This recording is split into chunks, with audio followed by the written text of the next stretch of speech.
Hello everyone, this is Venom Geek Media here. Now, before we begin, I'm just going to do a little bit of housekeeping. As some of you know, I was down with the coof for a few days. It wasn't bad at all for me, but essentially, what that's meant is that's just sort of thrown a little bit of a spanner in the works of new videos. So I'm sort of fallen behind. Plus, I've been doing all the Krios stuff, and that does take extra time. All that is to say is that the Battle of Benzar, next big battle space episode, is being written. I am writing it right now, but there may be a gap in my uploads, or they may not, and this is completely irrelevant. But just to let you know, next week or maybe the week after, there may be a gap in my uploads. Thank you guys for your support. So let's just get on with today's video. Right, so today I want to take a look at the Dominion War arms race. This very specifically, as we are now moving from the mid-war, as we are moving into the mid to late war era of the Dominion War, we're seeing a lot more new ships come out, new doctrine changes, and development in the story. So this video I just want to encapsulate basically all that and explain it as it happened, because I've started using new ships in the Klingon episode. I will be using new ships in coming episodes. Basically, here it is all here, and there are changes in Doctrine that I'm going to be using as well. So without any further ado, I'll just get into it. So, new ships for the Klingons. The Klingons aren't going to undergo any doctrinal changes. They're going to keep it to the same pattern as they have previously, so the Klingon Doctrine is just as relevant here as it ever has been. But we have 4 new ships that you will have either seen or will soon see. But if you watched all the episodes, you probably have seen them already. So, first one is so I'm just going to speed run this, because I don't want to be sitting here for half an hour. First one is the Norg. This is from Star Trek Online. This is a heavy bird of prey. I scaled it at around about 160 meters. This means that it reuses a lot of the same elements as the bird of prey, and the wingspan doesn't get too ridiculous, because of course the guns are on the ends of the wings. If you make the wings too wide, they can't actually hit anything. This is even a problem for the basic bird of prey, let alone a bigger Norg. So that's why I only scaled it at about 160 meters. I am aware that in Star Trek Online it is bigger. It's got a little bit more firepower than a Burrell. It's a little bit tougher, less agile. It's really designed to fend off destroyers, particularly stuff like the Legate. Less so serious destroyers like the Rice-alike, but it can fend off the Legate. It can achieve a firepower advantage over other attack ships like the Jem'Hadar fighter. It generally just brings a bit of variety and a bit of extra punch to a bird of prey wing, and that's the Norg. Okay, now we're getting into the cruisers. First one is the Camarag. Camarag is obviously another Star Trek Online ship. It comes from the sort of Lost era, around about 2325, and it was really undersized for then. It still is undersized now. It's basically a light cruiser slash frigate. It's quite agile, quite maneuverable, but relatively lightly armed. It very much fills a sort of a support role, or just serves in lighter formations. It's kind of a bit of cannon fodder, but, you know, it's stuck around. Klingons are still using Katingas, so why wouldn't they be using this? I'll say no more. Next one is the Boreth. This is much better. The Boreth came around in around about the 40s or 50s. It's designed by Exastris Scientia, and it was basically to counter Romulan raids. So you can see from its very tight configuration, it's very sleek profile, and it's very large engines. This is fast. This is an intercept cruiser that was designed to rapidly respond to Romulan raids and engage and repel those birds of prey or warbirds, whatever. So in terms of its armament, it's not particularly heavily armed, but it's got enough armament. It had enough armament to make a Romulan warbird think twice. But it's mostly used against small ships or to support against larger enemy capital ships. But its main weapon is its speed. Okay, now we come on to the assault ships of the Klingon fleet. First one is the D-10. This is now actually the D-10 Mark II Beast. So the D-10 obviously sees its first use with the introduction of the D-7. And it's basically just a assault ship derivative. Then it's upgraded to the Mark II when the D-7 is upgraded to the Katinga pattern, and you have then the Mark II D-10. The Beast model is an upgrade of the Mark II D10 in the same way that the Katinga was upgraded for the Dominion War, so it replaces the torpedo launcher with a Lance phaser. And then in terms of shoulder-mounted weapons, you'd either get generally either torpedoes or disruptor cannons. It can vary, but the main thing is that it carries a Lance, it carries 10 shuttlecraft, it carries 10 attack shuttles, which can carry Klingon troops to a planet's surface. It's their primary assault ship. I'll probably go into more detail on assault ships in a dedicated ground battle episode, but that's what the D-10 does. The other Klingon assault ship, or carrier, is the Chavakal. This is a design by Atolm Azel on DeviantArt. He does some really cool, really interesting and wacky stuff. The reason I specifically chose this is because it uses the hangar module from the Vochar kit. As I said, the Vochar has various different modules that can be installed. This particular module on the front is the hangar module. You also see it on the back of the torpedo Vochar. It can carry a small complement of fighters, not many compared to other carriers. It's very small. I think it can carry about 8 in total across 2 decks. So it's quite a light complement. But the idea of the Chavakal is that it's a light carrier. So what it will do, or an attack carrier. So what it will do is basically fly right up to the enemy, giving a lot of covering fire, and then literally barf up its fighters right in the enemy's face, having gotten through the kill zone. See, fighters, if they close from a distance, will enter an area known as the kill zone, where the enemy ship's weapons are best poised to destroy them. But if you get inside the kill zone, it then becomes much harder, and that's where most fighters aim to get to. So the idea of the Chavakal is that it gets them through the kill zone itself, drops them off right in the midst of the enemy formation, and then buggers off. That's the Chavakal. It's a very aggressive carrier. It doesn't hang at the rear like a Federation or Cardassian carrier would. Speaking of which, we'll now move on to the Federation. So that's the Klingons. Federation's a bit more detailed. It's less about the new ships and more about the new doctrine, but I'll go through some of the new ships. You've got things like the Interceptor class, which is it uses a lot of the same pieces as the Intrepid, but it's much smaller. It's a much smaller sort of heavy destroyer. Very aggressive, very fast, unlike a lot of the other destroyers, which are quite small and slow just because they don't have the biggest power plants. The Interceptor is specifically designed for high warp speed performance, and that enables it to keep up with larger frigates and support them.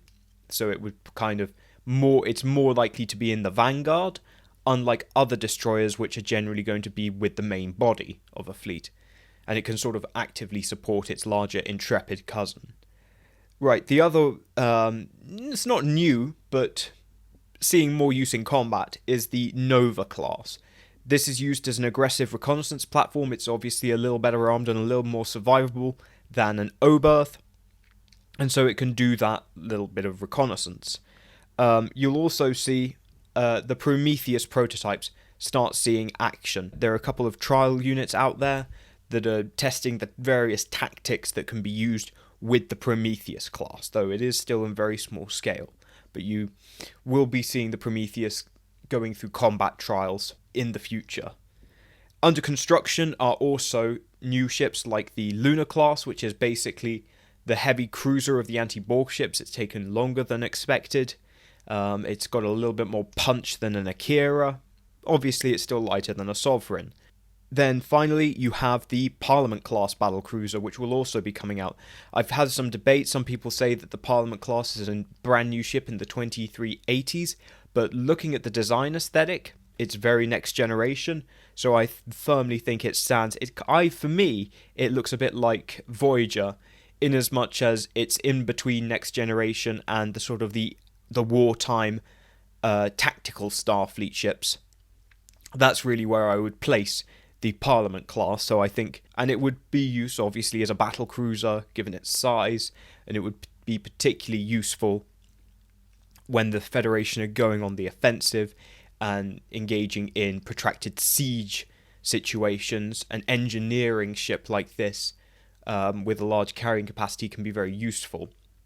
And that's just a broad-scale thing to say, is that the Federation is going on the offensive by this phase of the war. Certainly things are a little bit more mobile, and they're not as defensively minded as they once were. Right, now we get through to the new doctrine, which is really the crucial thing, because that's where you'll see the most major difference. So, the big doctrinal change is smaller units. This is partially made by two things. The combat experiences of using 8-ship wings, combat experiences of that, and the manpower shortage. Right, so the combat experience of the 8-ship wings, basically it was found that while 8-ship wings are nice, you end up with a whole nother level of command between the wing commander and individual pairs of ships, because there would be another level commander in between the squadron commander who would command 4.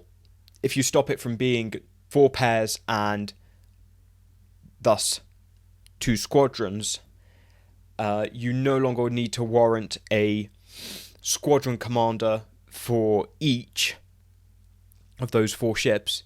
You can instead put them all under the direct command of the wing commander, and that then also frees up officers for higher level command, which is becoming increasingly important. The other thing is also that generally with 8, they were taking bad attrition rates. You would lose basically half your strength before a wing would consider itself broken and fall back. And also, generally the last 2 ships in the formation found themselves on the periphery of any given fight and weren't really able to contribute. Most of the time, 6 were enough for most given circumstances. This meant that they decided to pare down the Federation wing. Now, this applied to cruisers, frigates, light cruisers, heavy cruisers, galaxy wings, all that. It didn't apply so much to attack wings, which would contain like the various destroyers like Sabres and Mirandas and Interceptors. And it did not apply to artillery ships because they didn't take as much attrition, nor did it apply to carrier units, because those have their own set of organization and they don't suffer as much attrition. So it was less of a concern. The other thing is also making it more maneuverable. For most units, they will go down to units of 6. And for the largest units, for the heavy units, particularly like the galaxy wings, they basically get split. They basically get split down the middle, so that where was once 1 galaxy wing, you now have 2. That doesn't mean you would have less galaxies per fleet, but maybe you now just split your galaxy wings into 2 galaxy wings, and that's enough, and you can concentrate them or disperse them as and when you need. It makes them more maneuverable. So those were generally of 4.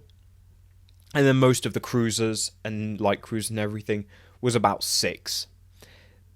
So the way it would alleviate attrition is that generally you would only lose a third of your unit now before you realise that the jig's up and you've got to fall back.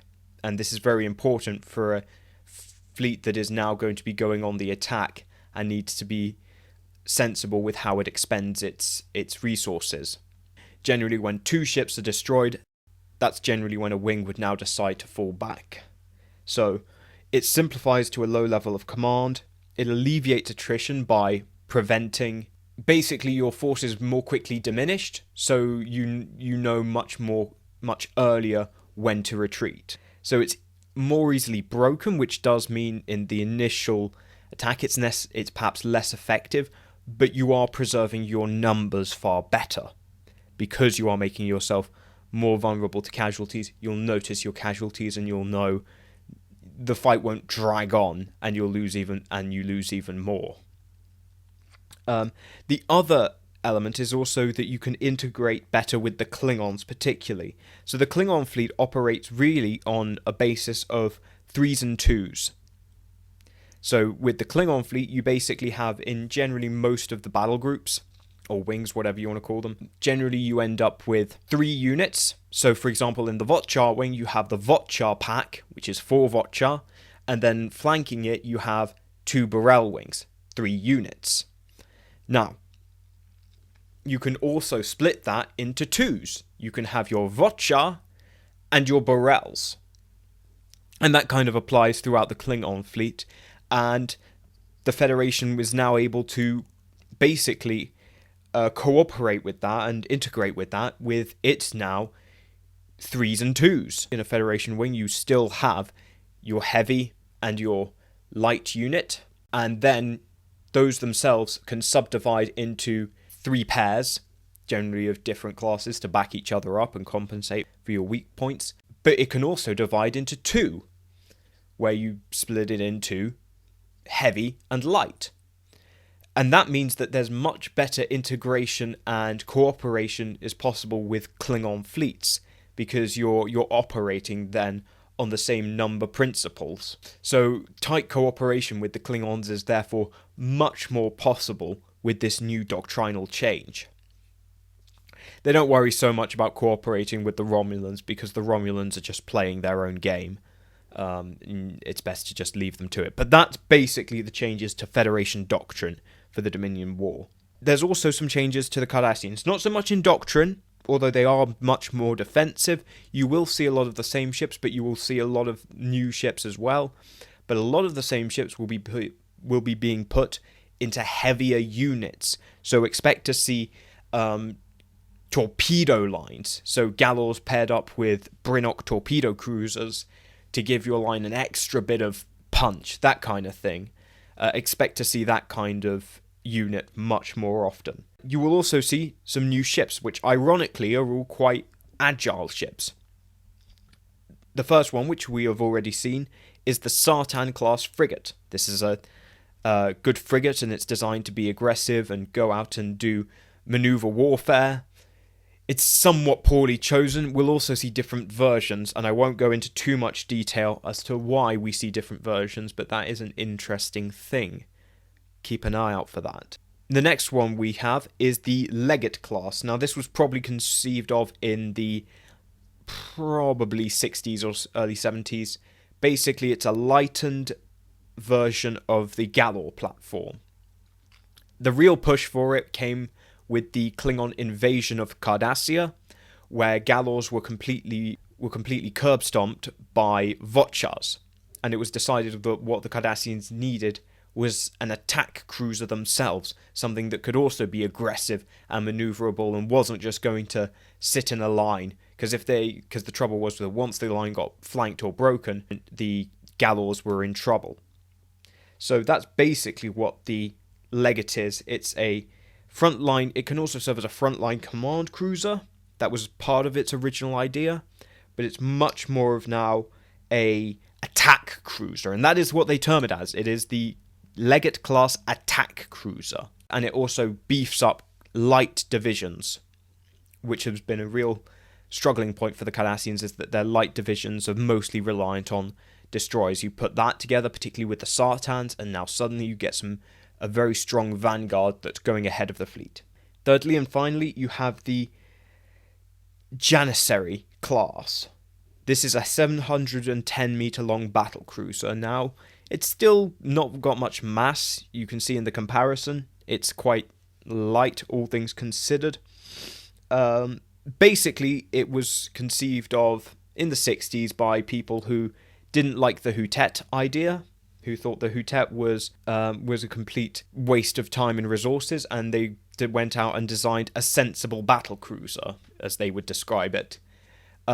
It cannot tank directly with a Galaxy or Nebula class, but what it can do is engage and defeat Nebula class and even Narendra class starships. So it's in that kind of range. It's quite agile. It relies on keeping range from the enemy, keeping arm's length, engaging from afar. It also looks like, I'll be interested on your input, it looks like it's got a bit of a detachable tail, like some lizards do.